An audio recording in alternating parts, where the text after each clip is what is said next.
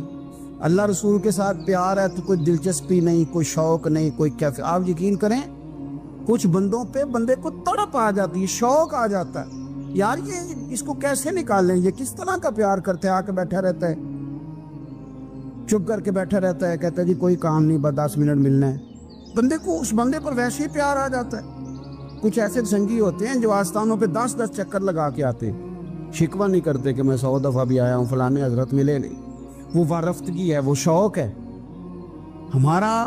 جب تک اللہ رسول کے ساتھ رشتہ عشق کا تھا، پیار کا تھا، ذوق کا تھا، درد کا تھا، خلوص کا تھا، آپ یقین کریں طبیعتیں جمی ہوئی تھی۔ نبی پاک نے نا ہمیں تکلیف میں رہ کے پیار کرنے کا درس دیا۔ بخاری مسلم میں حدیث ہے، حضور اپنے مدینے کی شان بیان کرنے لگے، حضور فرمانے لگے، محبوب فرماتے ہیں یمن فتح ہوگا تو وہاں کھیت اچھے ہوں گے، کھلیان اچھے ہوں گے، کاروبار اچھے ہوں گے، تو کچھ لوگ مدینے والے وہاں جا کے رہنے لگ جائیں گے، آباد ہو جائیں گے، لیکن حضور فرماتے المدینہ تو خیر لہم لو کانوا یعلمون۔ بات کو سمجھنا، فرمایا کہ وہاں کھیت کھلیان اچھے ہیں، ان کا کاروبار وہاں زیادہ چلے گا، لیکن رسول کریم نے فرمایا مدینہ ہی ان کے لیے بہتر تھا، کاش وہ اس بات کو جان لیتے۔ فرمایا پھر عراق فتح ہوگا تو وہاں بھی کچھ لوگ چلے جائیں گے، کاروبار ان کا اچھا چل جائے گا، وہاں رہنے لگیں گے، لیکن فرمایا المدینہ تو خیر لہم لو کانوا یعلمون، فرمایا مدینہ ہی ان کے لیے بہتر تھا، کاش وہ سمجھ لیتے۔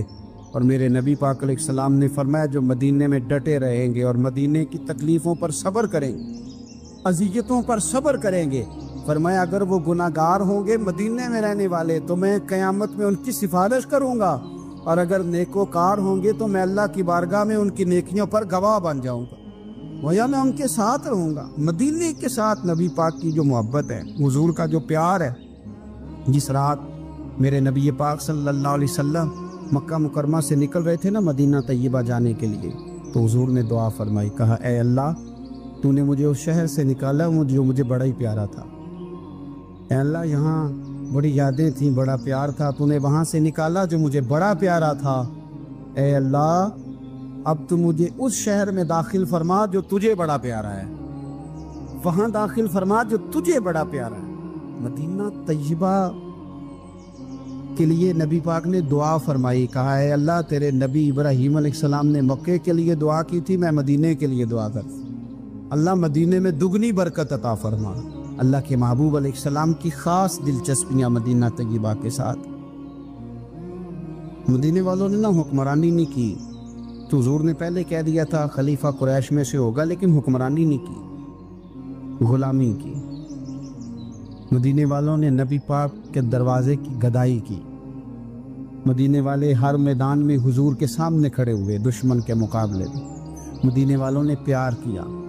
اس لیے میرے نبی پاک علیہ الصلوۃ والسلام نے فرمایا اگر لوگوں کے دو گروہ ہو گئے، دو لائنوں میں لوگ چلنے لگے، ایک لائن ادھر چل رہی ہے ایک ادھر چل رہی ہے، تو حضور فرماتے ہیں میں تو اس لائن میں چلوں گا، اس قطار میں چلوں گا جس میں مدینے کے لوگ چل رہے ہوں۔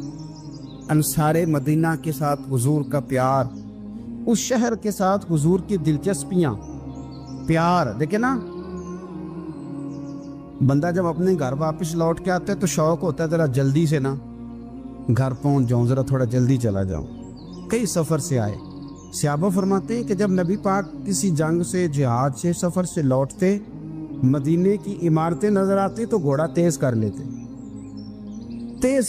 اپنے اندر نا یہ ذوق پیدا کریں، یہ پیار پیدا کریں۔ آپ یقین کریں کوئی ٹھنڈے ٹھنڈے مسلمان، وہ کوئی کیفیت نہیں، صبح سے شام تک میں دوستوں سے کہا کرتا ہوں الحمدللہ کبھی ایک آیت پڑھ لینا قرآن پاک کی ترجمہ و تفسیر کے ساتھ تو سارا دن وہ گھومتی رہتی ہے دماغ میں، رات کو اس کا ذائقہ رہتا ہے روح میں۔ تو جب میں اور آپ سارا دن پڑھیں، سیاست کریں، سیاست سنائیں، کہانیاں کریں، غیبتیں، پھر دماغ میں الٹے سیدھے خیالات ہی آنے ہیں۔ تو اگر صبح اٹھتے ہی سب سے پہلے مدینے والے کی ایک نعت سنی جائے اور شام کو سوتے وقت بھی ایک نعت سنی جائے، ایک نعت نعمتیں بانٹتا جس سمت وہ ذیشان گیا، اس طرف منشی رحمت کا قلم دان گیا، تجھے جانا تجھے مانا نہ رکھا غیر سے کام، للہ الحمد میں دنیا سے مسلمان گیا۔ تو اگر یہ ذوق بنا لیا جائے تو انشاءاللہ رات کو بھی آپ کو نا مدینہ ہی نظر آئے گا، انشاءاللہ خواب میں بھی آپ ٹکٹنگ کرا رہے ہوں گے، آپ ویزا ہی لگوا رہے ہوں گے، لیکن شرط یہ ہے کہ وہ کیفیت ہو، وہ پریم ہو، وہ پیار ہو۔ مدینے والوں نے بڑی غلامی کی، کبھی کوئی شکوہ نہیں کیا، ویسے کبھی کبھی اللہ موقع بناتا تھا، کبھی کبھی نا مدینہ شریف میں ایسے ہوتا تھا کبھی کبھار۔ ایک دفعہ نا جب کچھ علاقے فتح ہوئے تو بڑا مال آیا فتح مکہ کے بعد، تو بخاری مسلم میں حدیث ہے، اسلام کے اندر یہ ہوتا ہے کہ جو نیا کلمہ پڑھتا تھا اسے مال غنیمت میں سے زیادہ حصہ دیا جاتا تھا، اس کو کہتے ہیں مؤلفۃ القلوب، تالیف قلب کے لیے۔ تو چونکہ یہ قانون تھا تو نبی پاک صلی اللہ علیہ وسلم نے نا مکے والوں کو ذرا مال تھوڑا زیادہ دیا۔ مدینے میں سے ایک آدھ نوجوان نے کہا کہ حضور نا آپ اپنے رشتہ داروں کی طرف توجہ زیادہ کرنے لگے، یہ بھی محبت کی جنگ ہوتی ہے نا، قربان جائیں۔ حضور سید عالم علیہ السلام تک بات پہنچی اور اسی طرح پہنچی کہ ایک آدھ نوجوان نے بات کی ہے۔ نبی پاک علیہ السلام نے ترکی خیمہ لگوایا، فرمایا مکے والا کوئی نہ آئے، صرف مدینے والے آئیں۔ سارے حضور کے سامنے بیٹھ گئے، ذرا منظر دیکھنا، حضرت ابو ایوب انصاری رضی اللہ تعالیٰ عنہ سے لے کر سارے انصار۔ حضور نے فرمایا ابھی میں نے سنا ہے تم میں سے کچھ نے کہا ہے کہ حضور اپنے رشتہ داروں کو زیادہ دینے لگے۔ رو پڑے مدینے والے، یا رسول اللہ وہ تو ایک نوجوان نے غلطی۔ فرمایا نہیں تم کہہ سکتے ہو کہ یا رسول اللہ صلی اللہ علیہ وسلم مکے والوں نے تو آپ کو تکلیف دی تھی، ہم نے آپ کو ٹھہرایا، تم کہہ سکتے ہو چونکہ تم نے ٹھہرایا تھا۔ مدینے والے رونے لگے کہ یا رسول اللہ ہم کون ہوتے ہیں ٹھہرانے والے، وہ تو آپ آئے، اللہ نے مدینے کو شان عطا کر دی۔ میرے محبوب نے فرمایا تم کہو نا کہ یا رسول اللہ مکے والے تو بدر میں تلواریں لے کے آ گئے تھے، ہم تھے جنہوں نے سینے پیش کیے تھے۔ وہ رو رہے ہیں، نہیں حضور ایسا تو نہیں ہے، وہ تو آپ نے مہربانی کی تو بدر میں ہم میں سے کچھ شہید ہو گئے، کچھ غازی بن گئے کی برکت سے۔ حضور نے فرمایا تم کہو کہ احد کے میدان میں انہوں نے پتھر مارے تھے، ہم نے سینہ پیش کیا تھا۔ حضور بھی رونے لگے، مدینے والے بھی رونے لگے۔ نبی کریم نے فرمایا تم کہو کہ جانے ہم نے قربان کی، تم کہو کہ حضور ایک قربانیاں ہم نے دی، کہہ سکتے ہو تم نے دی ہیں، ہمارا حق بنتا ہے کہو۔ اور جب رو رو کے بے حال ہو گئے تو سرکار بھی روئے، کھل کے روئے، پھر آنسو پونچھے اور کریم رسول فرمانے لگے او بھولے مدینے والو، کیا تم یہ نہیں پسند کرتے کہ لوگ جب اپنے گھروں میں جائیں تو بھیڑ بکریاں لے کے جائیں، اور جب مدینے والے اپنے گھر جائیں تو اللہ کے رسول کو ساتھ لے کے جائیں؟ تم یہ نہیں پسند کرتے کہ تمہارے ساتھ میں جاؤں؟ یہ نہیں تمہارا شوق؟ دیکھو کسی کے حصے میں کچھ آیا، کسی کے حصے میں کچھ آیا، کسی کے حصے میں کچھ آیا۔ مدینے والے وہ لوگ ہیں جن کے حصے میں اللہ کا پیارا حبیب آیا۔ تمہیں رسول کریم ملے، تم کتنے خوش بخت ہو، کتنے خوش نصیب ہو، تمہیں نبی پاک کا ساتھ ملا۔ حضور ہے، یہ ہے ارض جنت، یہ طیبہ کی زمین ہے، جنت بھی یہیں اور مال کے جنت بھی